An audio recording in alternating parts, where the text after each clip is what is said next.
임재 스님 말씀 함께 보고 있습니다. 이제 말미에 봤던 건데, 임재 스님께서 복림 스님 계신 곳에 이르렀을 때, 임재 스님께서 법문하신 부분들은 이제 앞에 쭉 다 보고 임재 스님의 어떤 사신 모습에 대해서 보는 중인데, 행각하실 때 이런저런 큰 스님들 찾아다니면서 거량도 하고 가르침도 받고 이런 장면들을 보는 중입니다. 근데 요 복림 스님하고는 주고받은 게 이제 유명하기 때문에 한번 또 보죠. 복림 스님이 먼저 묻습니다. 시험 삼아 물어볼 일이 있는데 좋습니까? 원래 한자도 조금 상대방을 대접하는 표현일란지 이제 높임말로써 한국어로는 돼 있고 한번 거량해봐도 괜찮겠어요? 임재 스님이 어찌 일부러 살을 긁어 부스럼을 만들겠습니까? 한국어에도 있는 속담 내지는 표현이기도 하죠. 근데 서가모니 부처님 때에 피부병은 자주 언급이 됩니다. 근데 피부병 환자들이 치료를 해줘도 일부러 다시 도로 병을 일으키는 장면을 가지고 부처님께서 법문을 하시는 모습이 한 번 있었죠. 일부러 살을 긁어서 왜 더 악화시키겠습니까? 일으키면 작위이면 다 조작인 거고 그러면은 시험을 해보세요 인 거예요. 하지 마세요 인 거예요. 복림 스님이 말했다. 바다 위를 비추는 달은 밝아서 그림자가 없는데 달은 본래 그림자 없는데 바다가 있으니까 거기에 달이 비춰지는 거고 논이는 고기가 저 혼자 스스로 미하구나 거기에 속는다. 임재 스님이 바다에 달이 그림자가 없는데 바다의 달 그러면은 바다 위에 비추는 달이라고 보고요. 그림자 없는데 논이는 고기가 어찌 미할 수 있습니까? 서로 선문답인데 거량을 주고받으면서 각자의 어떤 경계를 드러내는 거고 그러니까 복림 스님은 바람 부는 것을 보고 물결 일어나는 것을 아니 바다를 지나는 작은 배에 돛이 나부끼는구나. 바람 부는 것을 보면 물결 일어남을 알고 바다 지나는 작은 배에 돛이 나부끼는구나. 임재 스님이 강산을 홀로 비추는 둥근 달은 고요한데 나 홀로 크게 웃는 한 소리에 천지가 놀라 깨진다. 이거는 주석에 좀 자세히 소개가 돼 있어서 아마도 약산유엄 선사의 고사를 배경으로 하는 것으로 보인다. 동시대의 선사입니다. 약산유엄 선사의 고사입니다. 선사께서 어느 달 밝은 밤에 약산에 올라 밤 하늘을 향해 큰 소리로 한바탕 웃었는데 동쪽으로 90리 밖 풍량까지 들려 그날 밤 사람들이 모두 그 소리를 들었다 했다. 그들은 모두 자기네 동쪽 이웃에서 웃음소리가 들렸다고 하면서 차츰차츰 동쪽으로 와가지고 약산까지 이르렀다. 말하자면 밤에 뭔가 이적이 펼쳐진 거니까 웃음소리 났으니까 옆 동네 가보니까 옆 동네인 줄 알고 야 너네 무슨 일 있어? 가봤는데 우리도 동쪽에서 소리 나던데 동쪽으로 해서 가다 보니까 약산에 이르렀다. 대중들이 말하기를 지난 밤 화장께서 산마루에서 웃으시는 소리를 들었노라 라고 했다. 여기에 대해서 또 상공인 이고가 찬을 하기를 극한 삶의 터전이야 본래 극한데 산승의 소탈한 뜻에 맞았는가? 그러면 여기서의 산승은 약산스님 소탈한 뜻에 맞았는가? 한 해가 저물도록 손님 맞고 보낼 일 없도다.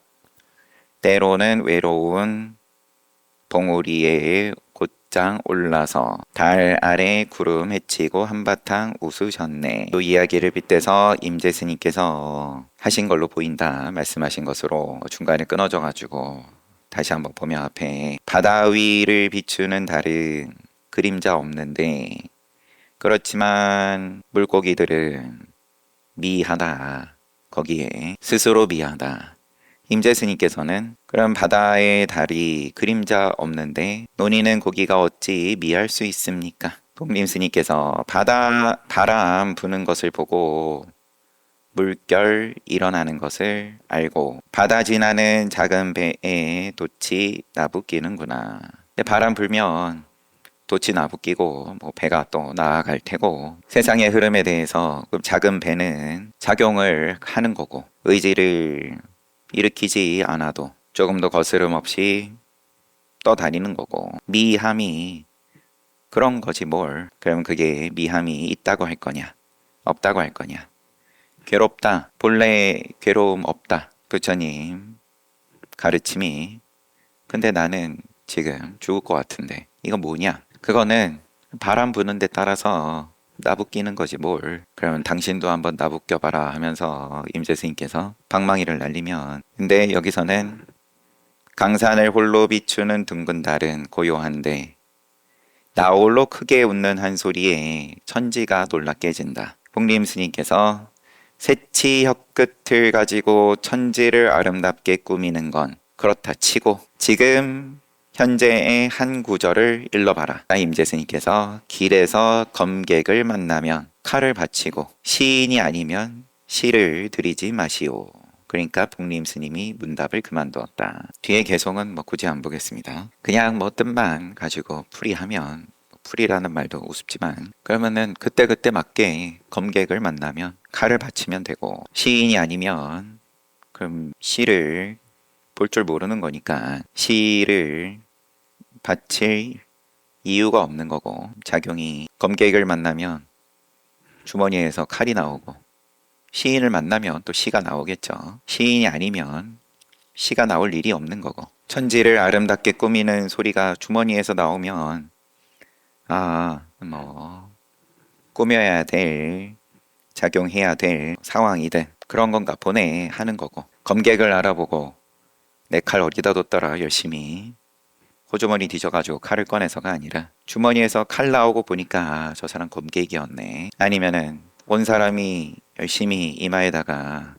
시인이라고 써놓고 하는데 주머니에서 시가 안 나온다. 그럼 저 사람 시인 아닌가 보네. 그거 말고 뭐 더 있냐. 이걸 가지고 위산스님이 양산에게 묻기를, 부싯돌 불빛으로도 미칠 수 없고 번갯불도 통할 수 없는데 지금까지 성인들은 무엇을 가지고 사람을 교화했을까? 아까 건너뛴 개송을 빗대가지고 지금 위산이 제자 앙산에게 부싯돌로도 내지는 번갯불로도 그러면 쫓아갈 수 없는 내지는 가늠할 수 없는 흔적 없는 그 작용을 그러면은 어떻게 성인들이 깨닫게 했을까? 흔적이 없는데 스님 생각은 어떻습니까? 그러니까 위산 스님께서 언설만 있을 뿐 진실한 뜻은 없다.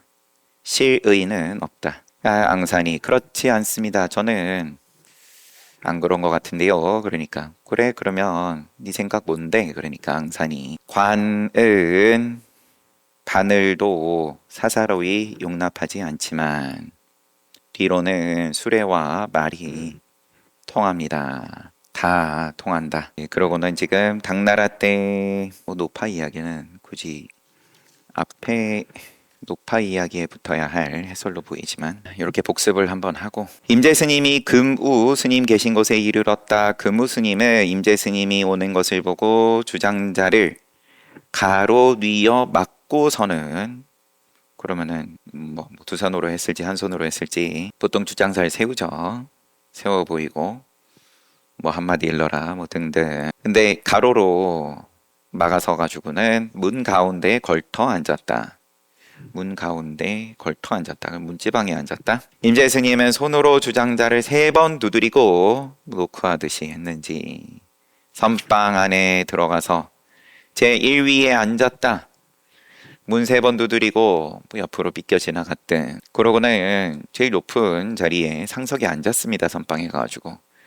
금우 스님은 선방 안에 들어가서 뒤쫓아 와가지고 임재 스님 보고서, 대저 주인과 객이 서로 만나면 각별한 예의가 있는 법인데 그대는 어디서 왔기에 이렇게 대단히 무례하오. 약간 입장이 반대가 됐습니다. 이번에는 임재 스님 앉아 있는 거니까. 임재가 노화상께서는 무엇이라 하시는 겁니까? 라고 돼 있지만 글쎄, 실제로 상황에서는 뭐 무슨 소리 하고 있어? 뭐 그런 느낌일 수 있겠죠. 무슨 시시한 소리 하고 있어요. 금우스님이 입을 열려고 하자 임재스님이 바로 쳤다. 금우스님은 넘어지는 자세를 지었다. 그러니까 넘어지는 뭔가 쇼를 했어요. 임재스님이 또 쳤다. 금우스님은 말했다. 오늘은 좋은 수단이었구나. 오늘은 일이 안 풀리네. 이걸 가지고 위산 스님이 또 항상 스님한테 이 두 큰 스님이 이기고 짐이 있는가? 누가 될 것만큼이라도 이익이 있고 누가 손해가 있어? 너가 볼 때 어때? 앙산 스님이 이겼다 하면 모두 이겼고 졌다 하면 모두 졌습니다. 여기서 뭐 누가 잘했고 못했고 뭐 드러난 모양만 볼 것 같으면 아무래도 금우스님이 모양이 좀 빠지게 된 걸 수 있겠지만 그거 가지고 도를 임재스님이 뭔가 좀 더 도통했나 보다 이런 식으로 선어록을 볼 분들은 없겠지만 그렇다고 또 위산항산 스님 말씀 가지고 그러면 두 분이 조금 더 어느 쪽으로 기울어짐 없이 두 분이 다 거울과 같이 작용한 거구나 이런 소리도 허망하다. 임재천화하다입니다. 임재 스님이 전화하실 때 입적하실 때 자리에 바르게 앉으시고 말했다. 내가 떠난 후에 나의 정법안 멸각해 버리면 안 된다. 당연하지만 여태까지 임재 스님께서 앞서서 황벽 스님께 선판과 뭐였죠? 너가 나의 법을 이어받는 거다라는 걸 증명하는 것 같은 그런 장면에서 그거 가져와라 시자한테 시키니까 임재 스님께서 그거 가져올 때 불도 같이 가져와라. 그런 거 받자마자 태워버리게. 그러니까 황벽 스님께서 그게 옳기는 하지만 그래도 챙겨두면 사람들의 입을 막을 거다. 그런 모양을 평생 쓰신 분께서 나의 법이 끊어지지 않게 잘 간수해. 액면 그대로 그런 말씀 하셨을 리는 없는 거니까 삼성이 나와서 말했다. 어찌 감히 스님의 정법 안장을 멸각해 버리겠습니까? 걱정 마십시오. 임재 스님이 뒷날 사람들이 그대에게 묻는다면 뭐라고 대답하겠는가? 그래? 그러면은 너 어떻게 유지할 건데? 삼성은 바로 했다. 임재 스님이 나의 정법 안장을 이 눈먼 당나귀에게 멸해 버릴 줄이야 누가 알았겠는가 말씀하시고 앉으신 채 열반하셨다. 벽암로 49칙 평창 또 종영로 13칙에서도 이거를 자세하게 다룬다. 전등록에는 이 일단을 대신하여서 이 이야기는 없고 임재 시적을 다음과 같이 기록하고 있다.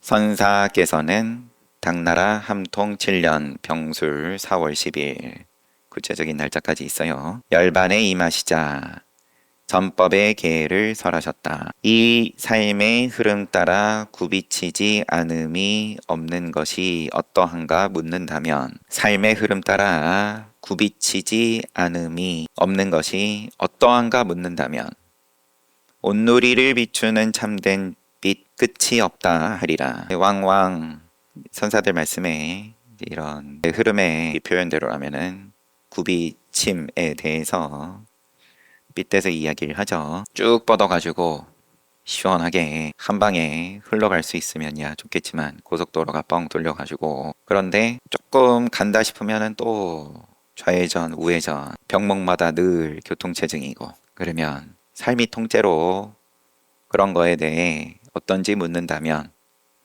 온누리 비추는 참된 빛이 끝이 없다 하리라. 그게 참된 빛이야. 형상과 명칭은 명과 색은 본래 없는 것. 취모의 칼날 순식간에 쓰고 급히 갈아두어라. 이것도 많이들 인용하셨죠. 취모검을 쓰고 날카로워가지고 그러면은 그 위에 털만 둬도 곧장 잘려버릴 만큼 벼려진 살리는 검이라고 하든 죽이는 검이라고 하든 순식간에 쓰고 급히 갈아두어라. 쓴 흔적이 없는 솜씨를 지닌 선지식이 흔적이 남지 않게 그러면 잘 갈아둬라. 애초에 흔적이 없는 건데 그러면 쓰고 났더니 무뎌졌다. 그러면 또 잘 챙겨서 갈아둬야 된다. 그럼 점차를 말씀하신 거냐 임재 스님께서. 그렇게는 안 보시겠죠. 지금 전등록 보는 중이에요. 전등록에는 임재 스님의 마지막을 이렇게 이야기하는 중인데 계속 마치고 앉아서 떠나시니 시호를 해줘 대사라고 하고 탑은 징령이라고 했다. 근데 이 임재록의 마지막 내용 삼성 스님하고 주고받은 야 나의 법이 끊이지 않게 잘 간수해. 이거 제일 귀한 거야. 걱정 마십시오. 제가 잘 간수하겠습니다. 어떻게 할 건데?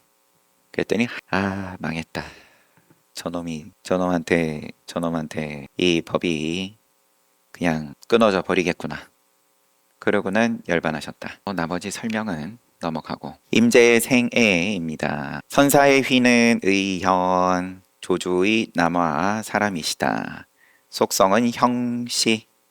유년 시절부터 특이한 개성과 자질을 갖고 계셨고 성장하면서부터는 효성이 지극했다. 출진의 뜻을 품고 티끌을 벗어난다. 출진의 뜻을 품고 출가하여 구족계를 바꿔서 교종의 전통에 따라 비리를 정밀히 찾으시고 경과 논을 깊이 연구했다.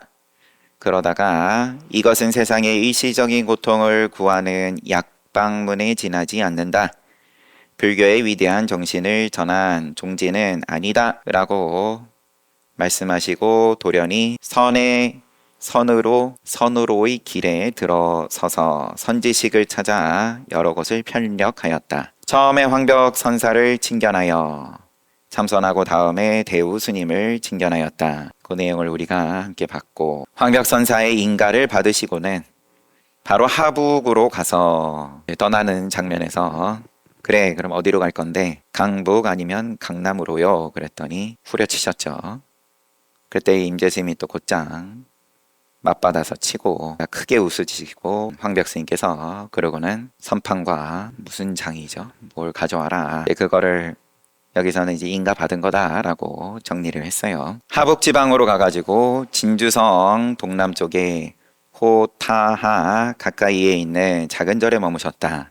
그 절의 이름이 임재원이니 강가에 임한 지형을 따라 지은 이름이다. 물 건널 제자. 그때 보아 스님이 그곳에 먼저 살고 계셨는데 두탈자재한 모습으로 사람들에게 이 이목을 이미 많이 끌고 있으셨던 도인으로서 이름이 나 있었다. 거리에 섞여 계시니 성인인지 범부인지 알 수 없었다. 임재 스님이 그곳에 가시니 보아 스님은 임재 스님의 교화를 도왔다. 그런 다음에 임재 스님의 교화가 왕성이 터지자 보아 스님은 전신으로 해탈하여 가버리셨다. 이것은 앙산 스님의 예언과 그대로 맞아 떨어졌다. 마침 병난이 일어나자 임재 스님은 바로 그것을 버리고 가셨다. 장군 묵군화는 성에 있는 자신의 집을 보시해가지고 절로 만들고 임재원이라 이름 지어서 임재 스님을 머무르게 하였다. 뒤에 옷자락을 걷어붙이고 결연히 남방으로 가서 하북부에 이르렀다. 주부 왕상씨는 스승이 예를 갖추어 임재 스님을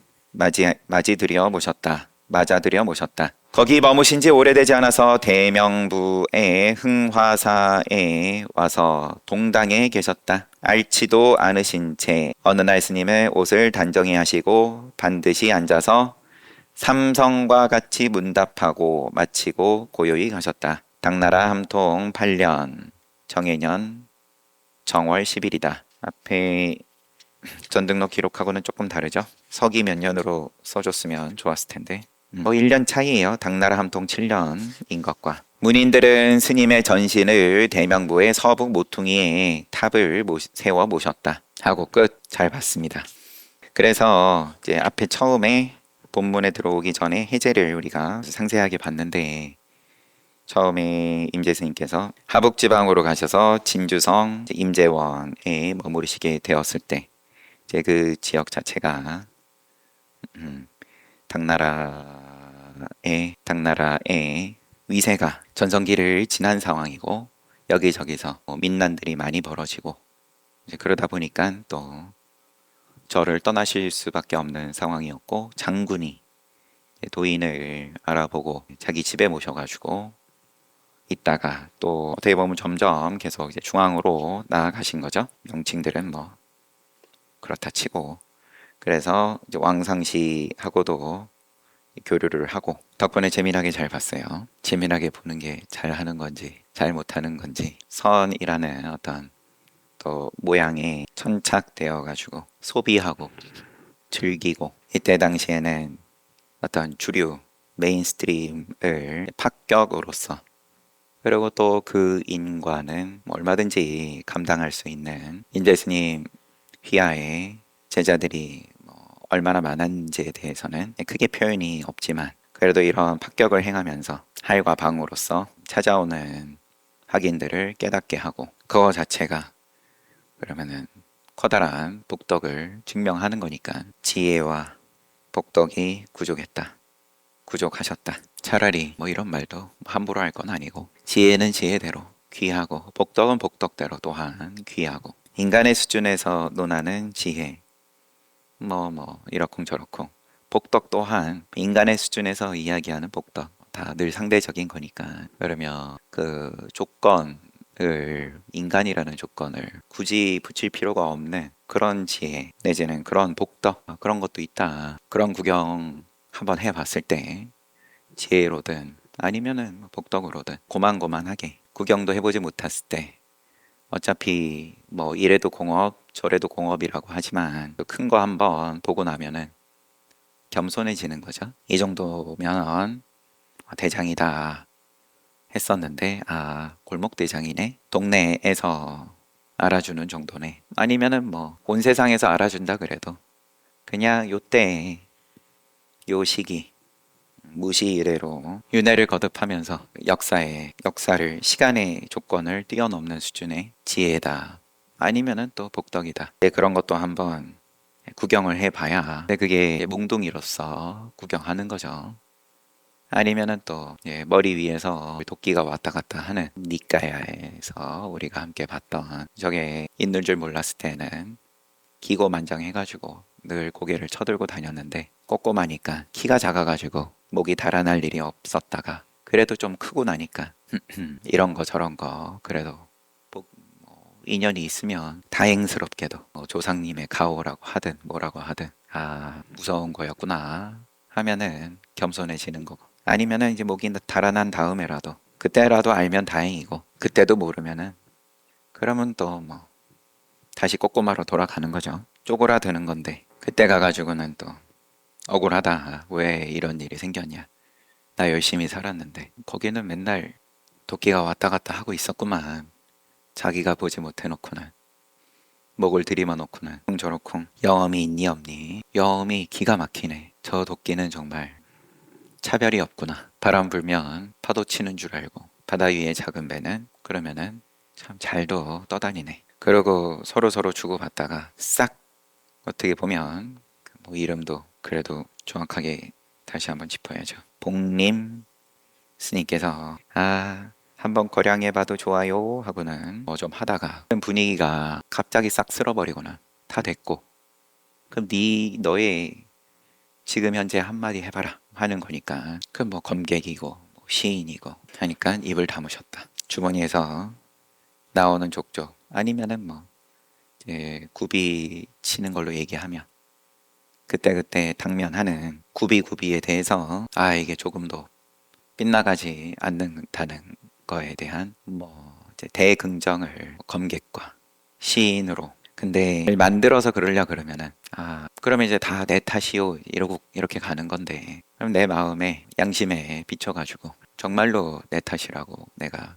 그러면은 내 탓이다라는 걸, 그런 것도 굳이 갖다 붙일 필요가 없는, 괴로움은 괴로움대로 있고 그거를 중화시키기 위해서 또 속설이니까 뭐 위장약 어딨어, 늘 이걸로 요거를 어떻게 덮을 거냐, 덮어지냐 안 덮어지냐, 그때 언발의 오줌 누기로 살아오다가 다급할 때야 뭐 그래, 그러면은 당장에 숨이 넘어간다 그러면 위기는 지나가야 되니까 법화경에 이제 비유들에서도 마찬가지고 장난감을 흔들어서 그래 그러면은 요거 보고 쫓아와 한 다음에 위기를 지나고 난 다음에 장난감 어디 있어요 어디 있어요 그러면 그거 말고 더 좋은 거 해봐. 맨날 똑같은 얘기죠. 임재 스님 말씀 그간에 한 달을 봤는지 잘 봤습니다. 그간에 같이 정진 잘 했고 뒤를 붙이지 않고 바람 부는데 그 배가 나아가냐 안 나아가냐 그런 걱정 뭐 생각으로 일어나는 거야.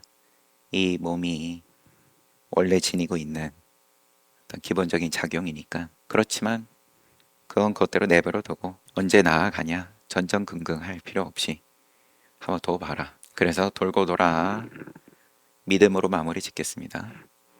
쉬었다가 정진합시다.